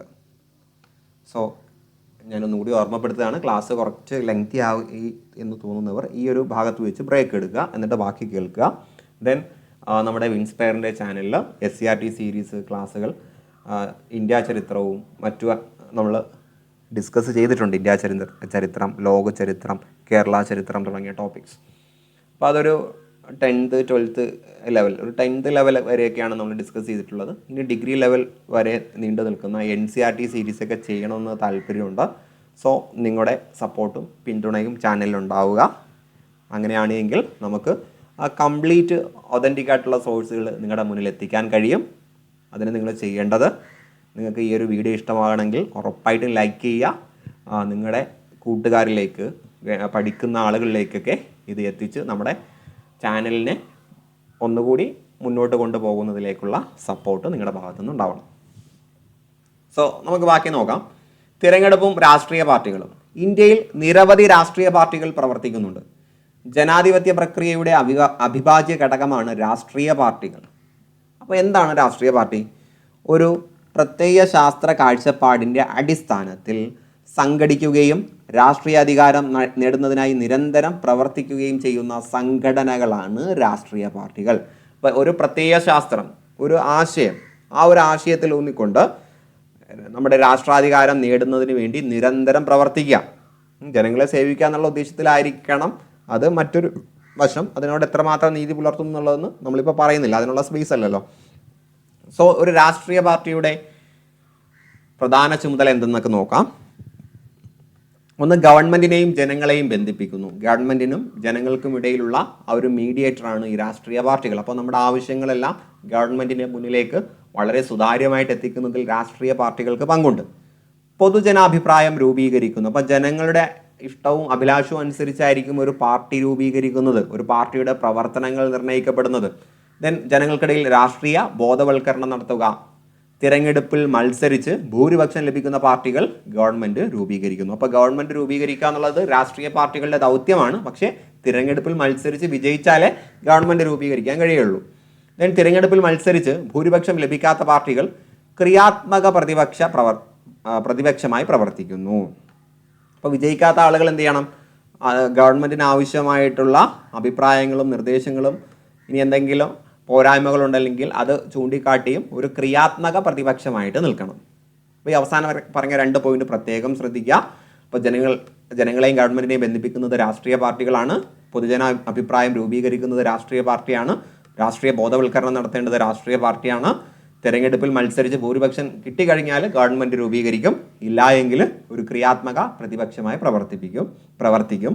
സോ ഇത് പ്രസ്താവനയായിട്ട് വന്നിട്ടുള്ള ചോദ്യമാണ്, പഠിച്ചു വെച്ചേക്കുക.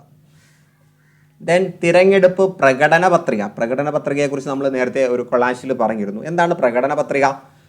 ഓരോ രാഷ്ട്രീയ പാർട്ടിക്കും തിരഞ്ഞെടുപ്പ് പ്രചാരണത്തിൻ്റെ ഭാഗമായിട്ട് തിരഞ്ഞെടുപ്പ് പ്രകടന പത്രിക പുറത്തിറക്കാൻ അവകാശമുണ്ട്. പാർട്ടിയുടെ പ്രാദേശിക, ദേശീയ, അന്തർദേശീയ വിഷയങ്ങളിലെ നിലപാടുകളും അധികാരത്തിൽ വന്നാൽ നടപ്പാക്കാൻ ഉദ്ദേശിക്കുന്ന പരിപാടികളും പദ്ധതികളും ഉൾപ്പെടുത്തിയതാണ് ലഘുലേഖ. അപ്പോൾ തിരഞ്ഞെടുപ്പിൽ വന്ന് ഞങ്ങൾ വിജയിച്ചു കഴിഞ്ഞാൽ ഇന്ന കാര്യങ്ങൾ നടത്തും എന്ന് വാഗ്ദാനം നൽകിക്കൊണ്ടും നമ്മുടെ നിലപാട് ഇതാണ്, നാം ഇന്ന ആളുകളോടൊപ്പം നിൽക്കുന്നു, രാഷ്ട്രത്തിൻ്റെ ഉന്നമനത്തിന് വേണ്ടി നിൽക്കുന്നു എന്ന് പറഞ്ഞ് അവരുടെ നിലപാട് വ്യക്തമാക്കുന്നതുമായിട്ടുള്ള ഒരു ലഘുലേഖയാണ് തിരഞ്ഞെടുപ്പ് പ്രകടന പത്രിക. അപ്പോൾ ഇലക്ഷൻ്റെ സമയത്തൊക്കെ നമ്മുടെ വീടുകളിലൊക്കെ അത് കൊണ്ടുവന്ന് തരാറുണ്ട് അല്ലേ? അതിൻ്റെ നോട്ടീസും മറ്റു കാര്യങ്ങളൊക്കെ ആയിട്ട് കൊണ്ടുവന്ന് തരാറുണ്ട്. ഓക്കെ അല്ലേ? രാഷ്ട്രീയ പാർട്ടികളുടെ മറ്റ് ചുമതലകൾ ഇവിടെ പറയുന്നുണ്ട്, 2 കൂടി പറയുന്നുണ്ട്. ഗവൺമെൻറ്റിൻ്റെ തെറ്റായ നയങ്ങളിൽ മാറ്റം വരുത്തുന്നതിന് പ്രവർത്തിക്കുന്നു. അപ്പോൾ ഗവൺമെൻറ്റിന് എന്തെങ്കിലും തെറ്റായ നയം ഉണ്ട് എങ്കിൽ രാഷ്ട്രീയ പാർട്ടികൾ പ്രതികരിക്കുന്നുണ്ടല്ലേ? എന്ത് പ്രശ്നം വന്നാലും രാഷ്ട്രീയ പാർട്ടികൾ പ്രതികരിക്കുന്നുണ്ട്. അതിൻ്റെ കാരണം അതിനുള്ള ചുമതല അവർക്കുണ്ട്. വിവിധ നയങ്ങളും പരിപാടികളും മുന്നോട്ട് വെക്കുന്നു. അപ്പോൾ രാജ്യത്തിൻ്റെ ഉന്നമനത്തിന് വേണ്ടിയുള്ള നയങ്ങളും പരിപാടികളും മുന്നോട്ട് വെക്കുന്നു. ജനാധിപത്യ പ്രക്രിയയിൽ ഏതു വ്യക്തിക്കും രാഷ്ട്രീയ പാർട്ടികൾ രൂപീകരിക്കാനുള്ള സ്വാതന്ത്ര്യമുണ്ട്. അപ്പോൾ നമ്മുടെ ഇന്ത്യയുടെ രീതി അനുസരിച്ച് ഏതൊരു വ്യക്തിക്കും രാഷ്ട്രീയ പാർട്ടി രൂപീകരിക്കാൻ കഴിയും. അത് ദേശീയ പാർട്ടി, സംസ്ഥാന പാർട്ടി എന്ന തലത്തിലേക്ക് ഉയരണമെങ്കിൽ വേറെ മാനദണ്ഡങ്ങളുണ്ട് അല്ലേ? അപ്പോൾ നമ്മുടെ ഇന്ത്യയിലെ ദേശീയ പാർട്ടികളുടെയും സംസ്ഥാന പാർട്ടികളുടെയും ലിസ്റ്റ് നിങ്ങൾക്ക് തയ്യാറാക്കാൻ കഴിയുമോ? ജസ്റ്റ് ഒന്ന് ട്രൈ ചെയ്ത് നോക്കുക. സോ ഇതിൻ്റെ എല്ലാം സൊല്യൂഷൻസ് കുറച്ചുകൂടി കഴിയുമ്പോൾ നമ്മുടെ ചാനൽ കുറച്ചുകൂടി ഒന്ന് സർക്കുലേറ്റ് ചെയ്ത് കഴിയുമ്പോൾ ഇതിൻ്റെയൊക്കെ സൊല്യൂഷൻസ് ഞാൻ നിങ്ങൾക്ക് ടെലഗ്രാമിലൂടെ നൽകുന്നതാണ്. ടെലഗ്രാമിൻ്റെ ലിങ്ക് ഞാൻ നമ്മുടെ ചാറ്റ് ബോക്സിൽ ഇട്ടേക്കാം. ഇപ്പോൾ ആക്റ്റീവായി തുടങ്ങിയിട്ടില്ല, ചെറിയ കാര്യങ്ങൾ അതിനകത്ത് വരുന്നുള്ളൂ. കുറച്ചുകൂടെ കഴിയുമ്പോൾ നല്ല ആക്റ്റീവായിട്ട് വരുന്നതാണ്. ഇനി നമ്മുടെ രാജ്യത്ത് പ്രവർത്തിച്ചു കൊണ്ടിരിക്കുന്ന എല്ലാ രാഷ്ട്രീയ പാർട്ടികളും തിരഞ്ഞെടുപ്പ് കമ്മീഷനിൽ രജിസ്റ്റർ ചെയ്യണം. അപ്പോൾ രാജ്യത്ത് പ്രവർത്തിക്കുന്ന ഏതൊരു രാഷ്ട്രീയ പാർട്ടിയും തിരഞ്ഞെടുപ്പ് കമ്മീഷനിൽ രജിസ്റ്റർ ചെയ്യണം. ദേശീയ പാർട്ടികളും സംസ്ഥാന പ്രാദേശിക പാർട്ടികളും ഇന്ത്യയിൽ പ്രവർത്തിക്കുന്നുണ്ട്. ഒരു രാഷ്ട്രീയ പാർട്ടിയെ ദേശീയ പാർട്ടിയോ സംസ്ഥാന പാർട്ടിയോ ആയി അംഗീകരിക്കേണ്ടത് തിരഞ്ഞെടുപ്പ് കമ്മീഷനാണ്. അതിന് പ്രത്യേകം മാനദണ്ഡങ്ങളും ഉണ്ട്. ഇപ്പോൾ ഇവിടെ കൊടുത്തിട്ടുണ്ട്, ദേശീയ പാർട്ടി ആകണമെങ്കിൽ എന്തൊക്കെ വേണം, സംസ്ഥാന പാർട്ടി ആകണമെങ്കിൽ എന്തൊക്കെ വേണമെന്ന് കൊടുത്തിട്ടുണ്ട്. ഒരു രാഷ്ട്രീയ പാർട്ടിയെ ദേശീയ പാർട്ടിയായിട്ട് അംഗീകരിക്കണമെങ്കിൽ ആ പാർട്ടി ലോക്സഭാ തിരഞ്ഞെടുപ്പിൽ പോൾ ചെയ്ത ആകെ വോട്ടിൻ്റെ 6% 4 അതിലധികമോ സംസ്ഥാനങ്ങളിൽ നിന്നായി ലഭിക്കണം. അപ്പോൾ നമ്മുടെ രാജ്യത്ത് ആ ഒരു തവണ നടന്ന ലോക്സഭാ തെരഞ്ഞെടുപ്പിലെ പോള് നോക്കിയിട്ട് അതിൻ്റെ ആകെ വോട്ടിൻ്റെ 6% 4 അതിലധികമോ സംസ്ഥാനങ്ങളിൽ നിന്നായി നേടിയിരിക്കണം. അപ്പോൾ ഇന്ത്യയിലെ 4 അല്ലെങ്കിൽ 4-ൽ കൂടുതൽ കുറഞ്ഞത് 4 സംസ്ഥാനങ്ങളിൽ നിന്നും ഉള്ള വോട്ടുകൾ എണ്ണി നോക്കുകയാണെങ്കിൽ ഇന്ത്യയുടെ ആകെ പോളിങ്ങിൻ്റെ 6% വരണം. അതുമാത്രം പോരാ, കൂടാതെ 1 അതിലധികമോ സംസ്ഥാനങ്ങളിൽ നിന്നായി 4 ലോക്സഭാ സീറ്റ് ലഭിച്ചിരിക്കണം. അപ്പോൾ 1 അതിലധികമോ സംസ്ഥാനങ്ങളിൽ നിന്നായിട്ട് കുറഞ്ഞതൊരു 4 ലോക്സഭാ സീറ്റെങ്കിലും ലഭിച്ചിരിക്കണം. അപ്പോൾ ആകെ വോട്ടിൻ്റെ 6% അത് 4 അതിലധികമോ സംസ്ഥാനങ്ങളിൽ നിന്നായിട്ട് കിട്ടിയിരിക്കണം. ദെൻ 1 അതിലധികമോ സംസ്ഥാനങ്ങളിൽ നിന്നായിട്ട് 4 ലോക്സഭാ സീറ്റ് ലഭിക്കണം. എന്നാലേ ദേശീയ പാർട്ടി ആകാൻ കഴിയുള്ളൂ. ഇനി സംസ്ഥാന പാർട്ടി ആകണമെങ്കിലോ? ഒരു പാർട്ടിയെ സംസ്ഥാന പാർട്ടിയായിട്ട് പരിഗണിക്കണമെങ്കിൽ ആ പാർട്ടിക്ക് സംസ്ഥാന നിയമസഭാ തിരഞ്ഞെടുപ്പിൽ ആകെ പോൾ ചെയ്ത വോട്ടിൻ്റെ 6% വോട്ടും 2 സീറ്റും. ഇവിടെയും 6% തന്നെയാണ്, ദെൻ 2 സീറ്റ്. ഇവിടെ സംസ്ഥാന പാർട്ടി ആയതുകൊണ്ട് സംസ്ഥാന നിയമസഭാ തിരഞ്ഞെടുപ്പ്, ഇവിടെ ലോക്സഭാ തിരഞ്ഞെടുപ്പ്. ഓക്കെ അല്ലേ? അപ്പോൾ 6% എന്നുള്ളത് കോമൺ ആണ്. ദെൻ ഇവിടെ 4 സീറ്റ്, ഇവിടെ 2 സീറ്റ്. പൊതുവെ ദേശവ്യാപകമായി പ്രവർത്തിക്കുകയും ഒന്നിൽ കൂടുതൽ സംസ്ഥാനങ്ങളിൽ സ്വാധീനമുണ്ടാവുകയും ചെയ്യുന്നവയാണ് ദേശീയ പാർട്ടികൾ. അപ്പോൾ ഇതും കൂടെ ചേർത്ത് പഠിച്ചു വെക്കുക. ദേശീയ അല്ലെങ്കിൽ ദേശവ്യാപകമായിട്ട് പ്രവർത്തിക്കണം, ഒന്നിൽ കൂടുതൽ സംസ്ഥാനങ്ങളിൽ സ്വാധീനം ഉണ്ടാകണം, എന്നാലാണ് ദേശീയ പാർട്ടികൾ എന്ന് പറയുന്നത്. ഒരു സംസ്ഥാനത്ത് മാത്രം ഉള്ളെങ്കിൽ അത് ദേശീയ പാർട്ടി എന്ന് പറയില്ല. എന്നാൽ ഒരു സംസ്ഥാനത്ത് മാത്രം സ്വാധീനമുള്ള രാഷ്ട്രീയ പാർട്ടികളാണ് സംസ്ഥാന പാർട്ടികൾ. അപ്പോൾ ഒരു സംസ്ഥാനത്ത് മാത്രമേ സ്വാധീനമുള്ളൂ എങ്കിൽ നമുക്കതിനെ സംസ്ഥാന പാർട്ടികൾ എന്ന് പറയാം. ദേശീയ സംസ്ഥാന പാർട്ടികൾക്ക് നിശ്ചയിച്ച മാനദണ്ഡങ്ങൾ പാലിക്കാൻ സാധിക്കാത്ത ധാരാളം പാർട്ടികൾ നമ്മുടെ രാജ്യത്ത് പ്രവർത്തിക്കുന്നുണ്ട്. അപ്പോൾ ഈ പറയപ്പെട്ട 2 മാനദണ്ഡങ്ങൾ പാലിക്കാൻ പറ്റില്ല എങ്കിൽ അവയെ നമ്മൾ പറയുന്നത് രജിസ്റ്റേർഡ് പാർട്ടികൾ എന്നാണ്. രജിസ്റ്റേർഡ് പാർട്ടികൾ എന്ന് പറയണമെങ്കിൽ അവിടെ വേറൊരു മാനദണ്ഡം കൂടിയുണ്ട്. തെരഞ്ഞെടുപ്പ് കമ്മീഷനിൽ അവ രജിസ്റ്റർ ചെയ്തിട്ടുണ്ട് എങ്കിൽ അവരെ രജിസ്റ്റേർഡ് പാർട്ടികൾ എന്ന് നമുക്ക് പറയാം. ദെൻ മുന്നണി രാഷ്ട്രീയം. മുന്നണികൾ നമ്മൾ കേൾക്കാറുണ്ട് അല്ലേ? ഇവിടെ തന്നെ നോക്കിയ ലോക്സഭാ തിരഞ്ഞെടുപ്പിൽ വിജ്ഞാപനമായി കേന്ദ്രത്തിലെ പ്രധാന മുന്നണികൾ പ്രതീക്ഷയോടെ. അപ്പോൾ ഇവിടെ മുന്നണി എന്നൊരു ടേം വേണ്ടിയിട്ടുണ്ട്. എന്താണ് മുന്നണി? ആ വാർത്ത നമുക്കൊന്നും കൂടെ വായിക്കാം. 16ാം ലോക്സഭാ തെരഞ്ഞെടുപ്പിനുള്ള വിജ്ഞാപനം പുറപ്പെടുവിച്ചു. കേന്ദ്രത്തിലെ പ്രധാന മുന്നണികൾ വളരെ പ്രതീക്ഷയോടെയാണ് ഈ തെരഞ്ഞെടുപ്പിനെ സമീപിക്കുന്നത്. അപ്പോൾ നൽകിയിരിക്കുന്ന വാർത്ത നിരീക്ഷിക്കൂ. കേന്ദ്രത്തിലും പല സംസ്ഥാനങ്ങളിലും രാഷ്ട്രീയ പാർട്ടികൾ മുന്നണി രൂപീകരിച്ചുകൊണ്ടാണ് ഇന്ന് തെരഞ്ഞെടുപ്പിൽ മത്സരിക്കുന്നത്. അപ്പോൾ രാഷ്ട്രീയ പാർട്ടികൾ രൂപീകരിക്കുന്നതാണ് മുന്നണി. മുന്നണി രാഷ്ട്രീയം എന്താണെന്ന് നമുക്ക് പരിശോധിക്കാം. തിരഞ്ഞെടുപ്പിൽ ഒരു രാഷ്ട്രീയ കക്ഷിക്കും ഒറ്റയ്ക്ക് ഭൂരിപക്ഷം ലഭിക്കാൻ സാധ്യതയില്ലാത്ത സാഹചര്യങ്ങൾ ഉണ്ടാകാറുണ്ട്. അപ്പോൾ രാഷ്ട്രീയ പാർട്ടിയിൽ അംഗബലം കുറവായത് കൊണ്ടോ അല്ലെങ്കിൽ മറ്റ് സാഹചര്യങ്ങൾ കൊണ്ടോ ഇവർ ഒറ്റയ്ക്ക് നിൽക്കുകയാണെങ്കിൽ ഒരിക്കലും ഒരു ഭൂരിപക്ഷം കിട്ടില്ല അല്ലേ? ഭൂരിപക്ഷ സീറ്റുകൾ കിട്ടില്ല. ആ സമയത്ത് അത്തരം സാഹചര്യങ്ങളിൽ പരസ്പരം സഹകരിക്കാൻ കഴിയുന്ന രാഷ്ട്രീയ കക്ഷികൾ ഒരു പൊതു മിനിമം പരിപാടിയുടെ അടിസ്ഥാനത്തിൽ ഒന്നിച്ച് ചേർന്ന് മുന്നണി രൂപീകരിച്ച് തിരഞ്ഞെടുപ്പിൽ മത്സരിക്കാറുണ്ട്. ഇപ്പോൾ മിക്ക പാർട്ടികളും മുന്നണികളായിട്ടാണ് നിൽക്കുന്നത്. അവർ ഒറ്റയ്ക്ക് നിന്നാൽ ഭൂരിപക്ഷം കിട്ടില്ല.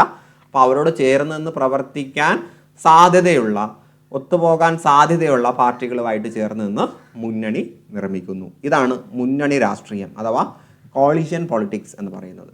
ഇത്തരം മുന്നണികൾ വിജയിച്ച് അധികാരത്തിൽ വരുമ്പോൾ രൂപീകരിക്കുന്ന സർക്കാരുകളെയാണ് മുന്നണി സർക്കാരുകൾ എന്ന് പറയുന്നത്. അപ്പോൾ മുന്നണികൾ രൂപീകരിക്കുന്ന സർക്കാരിനെയാണ് മുന്നണി സർക്കാരുകൾ എന്ന് പറയുന്നത്. ഒരു സംസ്ഥാനത്തിൽ നിന്നും അല്ലെങ്കിൽ മറ്റു സംസ്ഥാനങ്ങളിൽ നിന്നും വ്യത്യസ്തമായി മുന്നണി രാഷ്ട്രീയം പ്രായോഗികമാക്കിയ ഒരു സംസ്ഥാനമാണ് കേരളം. അപ്പോൾ കേരളത്തിൽ മുന്നണി രാഷ്ട്രീയം പ്രായോഗികമാക്കിയിട്ടുണ്ട്. 1960കളിലാണ് കേരള സംസ്ഥാനത്ത് ആദ്യമായിട്ട് മുന്നണി സർക്കാർ വരുന്നത്, 1960. അതിനുശേഷം കേരളത്തിൽ അധികാരത്തിൽ വന്ന സർക്കാരുകളിൽ ഭൂരിഭാഗവും മുന്നണി സർക്കാരാണ്.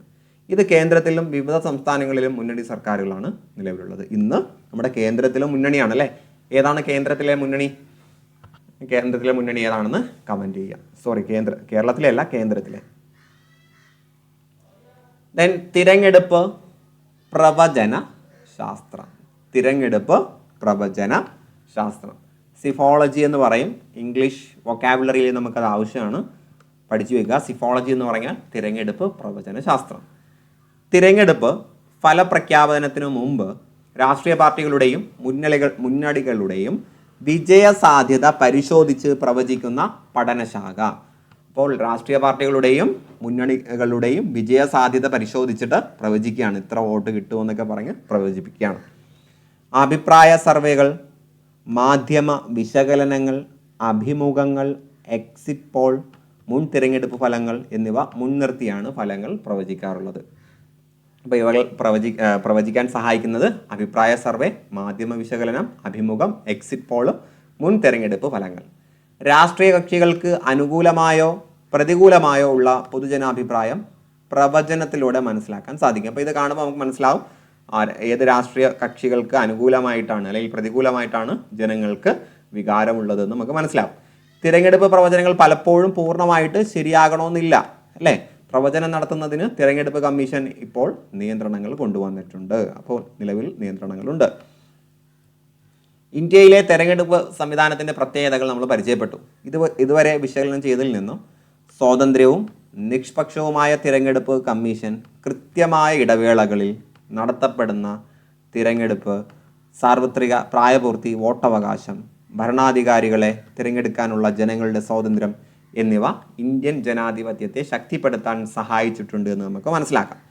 ഇതോടൊപ്പം തന്നെ ജനങ്ങളുടെ ഉയർന്ന രാഷ്ട്രീയ അവബോധം, യുക്തിസഹമായി തീരുമാനമെടുക്കാനുള്ള കഴിവ്, സജീവ രാഷ്ട്രീയ പങ്കാളിത്തം, ഇതെല്ലാം ജനാധിപത്യത്തെ ശക്തിപ്പെടുത്താൻ സഹായിക്കും. എങ്കിൽ മാത്രമേ നമുക്ക് അർത്ഥവത്തായിട്ട് ജനാധിപത്യം മുന്നോട്ട് കൊണ്ടുപോകാൻ കഴിയുകയുള്ളൂ. സോ നമ്മുടെ ഇന്നത്തെ ക്ലാസ് ഇവിടെ വൈൻഡപ്പ് ചെയ്യാണ്. സോ ക്ലാസ്സിൽ നമ്മൾ ആകെ പറഞ്ഞത് തിരഞ്ഞെടുപ്പും ജനാധിപത്യത്തെക്കുറിച്ചാണ്. അപ്പോൾ തിരഞ്ഞെടുപ്പ് രീതി പറഞ്ഞു, പ്രത്യക്ഷം, പരോക്ഷം. പ്രത്യക്ഷത്തിൽ കേവല ഭൂരിപക്ഷ വ്യവസ്ഥ, പരോക്ഷ തിരഞ്ഞെടുപ്പിൽ ആനുപാതിക പ്രാതിനിധ്യ വ്യവസ്ഥ. തിരഞ്ഞെടുപ്പ് കമ്മീഷൻ അതിൻ്റെ ഘടനയും ചുമതലയും പറഞ്ഞു. തിരഞ്ഞെടുപ്പ് സമ്പ്രദായത്തിൻ്റെ ന്യൂനതകളും പരിഷ്കാരങ്ങളും പറഞ്ഞു. രാഷ്ട്രീയ പാർട്ടികളുടെ നിബന്ധന പറഞ്ഞു. ദേശീയ പാർട്ടി, സംസ്ഥാന പാർട്ടി എന്താണെന്ന് പറഞ്ഞു. തിരഞ്ഞെടുപ്പ് പ്രവചനശാസ്ത്രവും നമ്മൾ വിശദീകരിച്ചു. സോ നമ്മുടെ ക്ലാസ് ഇവിടെ വൈൻഡപ്പ് ചെയ്യാണ്. അപ്പോൾ ഇന്ത്യൻ ഭരണഘടന നമുക്കൊരു SCERT ലെവലിൽ നമ്മൾ കംപ്ലീറ്റ് ചെയ്തു. ഇനി അഡീഷണൽ ആയിട്ട് NCERT ആണ് ചെയ്യാനുള്ളത്. അപ്പോൾ അത് നമ്മൾ ചെയ്യാൻ ഉദ്ദേശിക്കുന്ന ടോപ്പിക്സ് SCERT കംപ്ലീറ്റ് ചെയ്തിട്ടാണ് NCERTയിലേക്ക് കടക്കുന്നത്. പുതിയൊരു ടോപ്പിക്കുമായിട്ട് നമുക്ക് വീണ്ടും കണ്ടുമുട്ടാം. അതുവരേക്കും എല്ലാവർക്കും എല്ലാവിധ വിജയാശംസകളും. നന്നായിട്ട് പഠിക്കുക. നിങ്ങൾ ആഗ്രഹിക്കുന്ന ജോലിയിലേക്ക് എത്രയും പെട്ടെന്ന് എത്തിപ്പെടാൻ കഴിയട്ടെ.